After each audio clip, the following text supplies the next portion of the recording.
God created man in his own image and likeness and gave them the dominion over animals, wild and domestic, large and small, and fish and birds. But due to Adam's sin, man lost his divinity and was put out of paradise.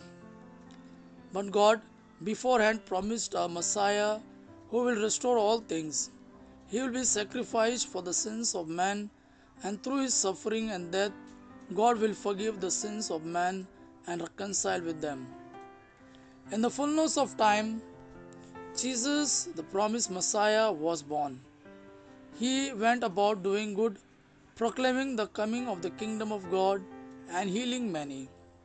He was sacrificed on the cross for our sins, and through his suffering and death, we are reconciled with our God.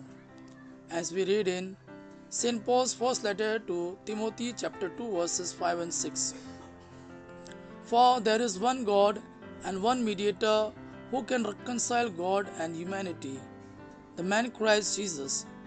He gave his life to purchase freedom for everyone. This is the message God gave to the whole world at just the right time. Through Jesus, God reconciled everything to himself. He made peace with everything in heaven and on earth by means of Christ's blood on the cross. For God was in Christ reconciling the world to himself, no longer counting people's sin against them, and he gave us this wonderful message of reconciliation. For God's love is great and immense that he cannot remain angry with us.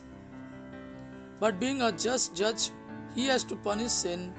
But instead of punishing us, he led his only begotten Son, our Lord Jesus Christ, to be punished for our sins. And through his sacrifice, we are now friends of God, being reconciled through the holy blood of Jesus. Let us pray. O Lord my God, I accept you as my Lord, God and Savior. Have mercy on me, O Lord, for I am a sinner. I surrender all my shortcomings, all my iniquities, and my transgression before you, O Lord. I pray to you, Lord, wash me with your precious blood.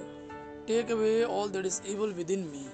Sprinkle on me clean water so that I may be purified from all my sins and may be a worthy instrument in your hand to be used for your glory.